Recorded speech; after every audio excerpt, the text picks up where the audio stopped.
Will you introduce yourself, please? Sure. My name's Gary.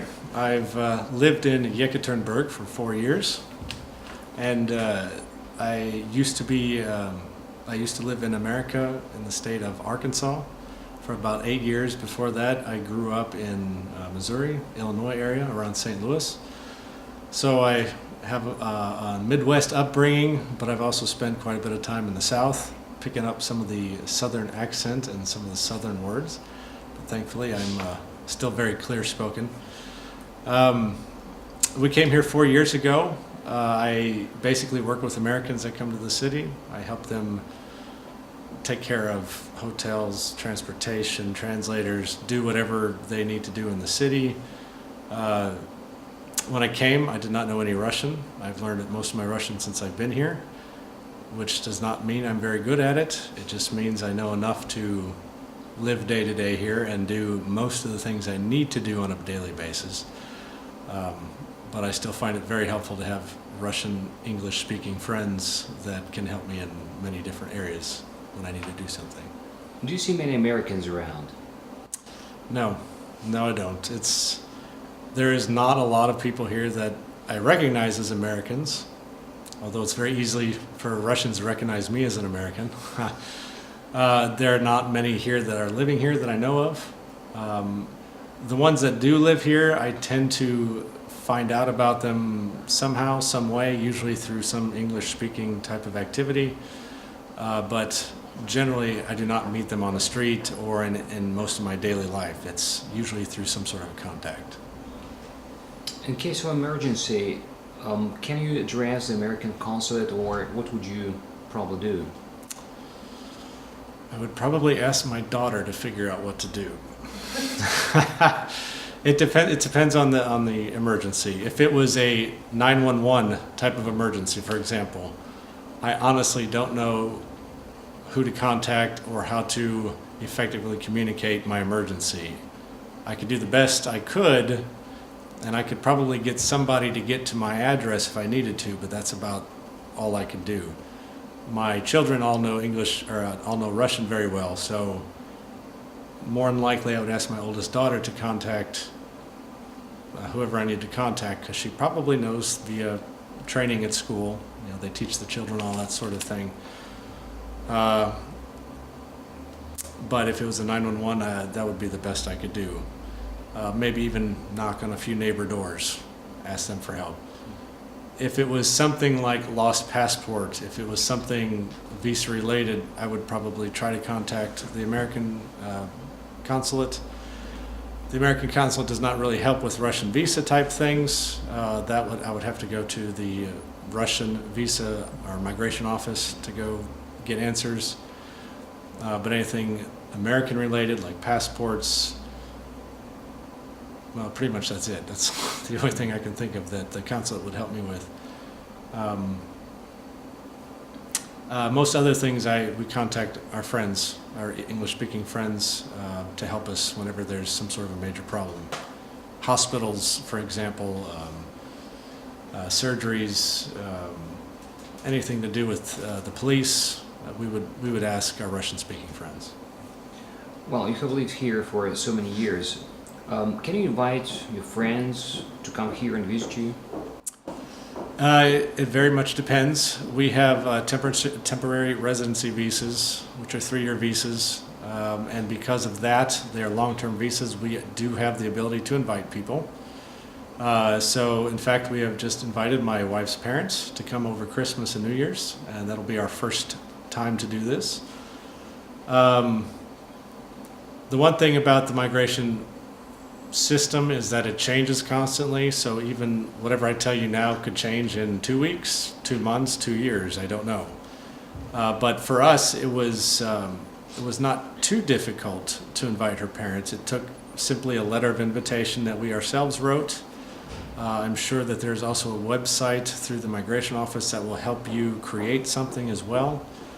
But if you go through the website, it will take you about a month, is my understanding. If you write it yourself, you can do it in a day and take it to a notary to have them professionally make the letter and put all the official stamps on it. I believe that letter, along with copies, translated, notarized copies of our passport, and my passport as the inviting party, are all that is needed for a private visa. Private visas can actually go up to 3 years now with the new law changes.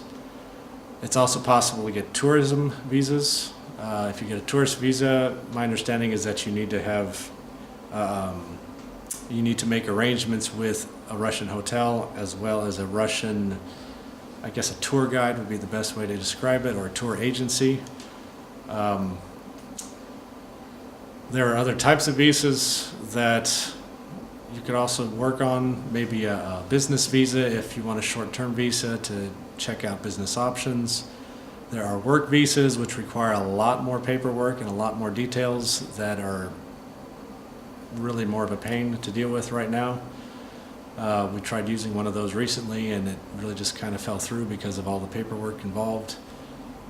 So a private visa or a tourist visa are your best options, especially if you're just coming to visit. If you want to stay here long term, a private visa is a pretty good visa. You can be in the city for 6 months. You have to leave for a day, then you can come back for another 6 months, as I understand it at this point, because it was a new law change. If you plan on staying here for a long time, you can get a temporary residency visa after you've come in on a different visa initially, which will allow you to be here for 3 years without leaving the country during that time. And after you've received a temporary residency visa, you are allowed to apply for a permanent residency visa, which is a 5-year visa, gives you a Russian passport that allows you to enter and leave the country like a Russian citizen. It gives you a few other rights, a few other responsibilities. So it all depends on your purposes for being here. How English friendly is the area? I mean, can you go to a restaurant and speak English there? Are there any places that you love in Yekaterinburg? Generally, it's a difficult place for non-Russian speakers to be. So my entire first year, for example, where I knew very little Russian, I depended a lot on Russian friends or other Americans that knew the city to help me determine where I needed to go for various things, where I could eat. There are obviously some American restaurants here like McDonald's, Subway, TGI Fridays, Cinnabon, that even if you don't know Russian, you have a pretty good idea what's on their menu. They do have some English menus available in most of those places. So the English type places are very English friendly. Most Russian or non-English cafes, restaurants usually do not have English on the menus. So you do have to have some understanding of the Russian words for things to know what you're ordering. Sometimes you'll find a waiter or waitress that will speak enough English to help you a little bit on the menus. But I think a lot of times you can get what you need from the grunting and pointing technique, which you can get very good at very quickly when you don't have any English speaking help. When it comes to anything outside of food, it is very difficult to do anything without someone to help you. There are some exceptions as the city continues to westernize. You see more Western type stores, and so it's not uncommon now to go to a children's store, for example, like Detski Mir, and you can go and try on clothes there. You can look at all of the games and toys, and so you can see anything you need to see, and you'll probably recognize most of the things you can recognize through sight. And it's not hard to buy these things going through a checkout lane like you would in America. Even if you don't understand anything they're telling you, you can usually do those things on your own just fine now. The older days, you had to actually ask for various things behind a desk, which was very difficult, if not impossible, outside of the grunt and point technique to actually accomplish. So the city has evolved a lot over the last 5 years even. I see a lot more westernized stores, a lot more westernized concepts, but the language itself is still very far behind when it comes to English. So it's more out of you can do things based off of familiarity with the Western world than you do with language. Now you're going through the process of changing your car. How easy or how difficult it is to change it, being an American? Well, so far we've had mixed results. When you shop for a new car, salesmen here are very low pressure. In fact, they ignore you for the most part, which is not always a bad thing, especially if you don't know English.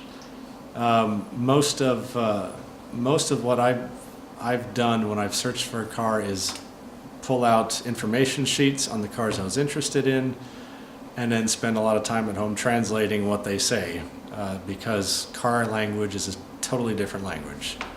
And if someone was there to just translate for me, I would probably forget very quickly. So I spent a lot of time translating at home so that I can make notes and compare cars on paper.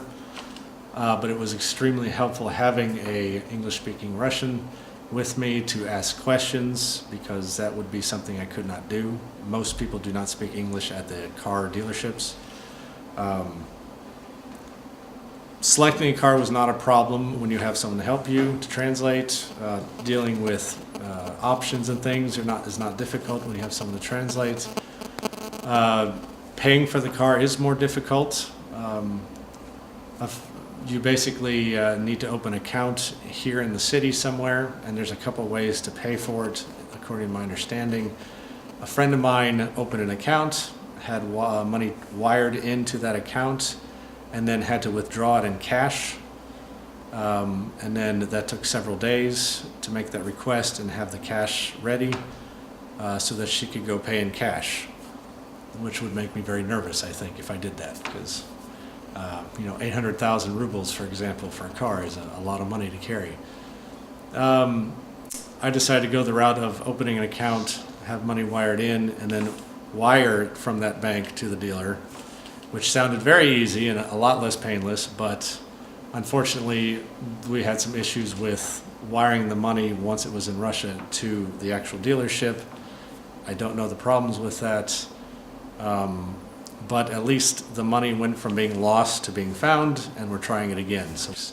But that was very nerve-wracking.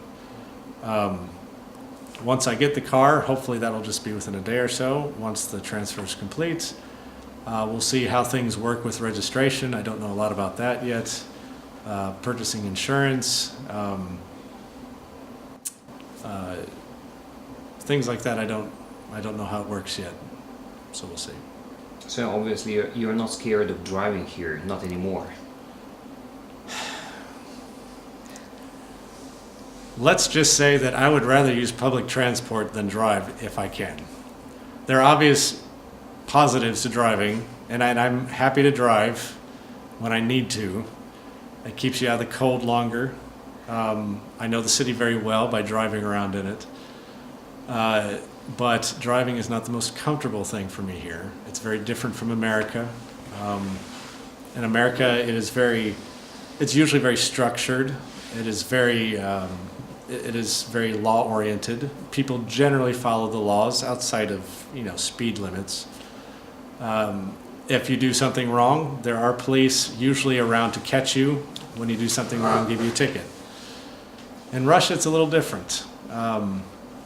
People do generally follow the law, generally, but there are also certain practices that they do that are very frustrating to me as an American, like creating 4 lanes out of 3 by basically disregarding the stripes on the road. And so sometimes it's very difficult to know where you're going and where everybody else is going, which is very nerve-wracking because you don't want to get in an accident here.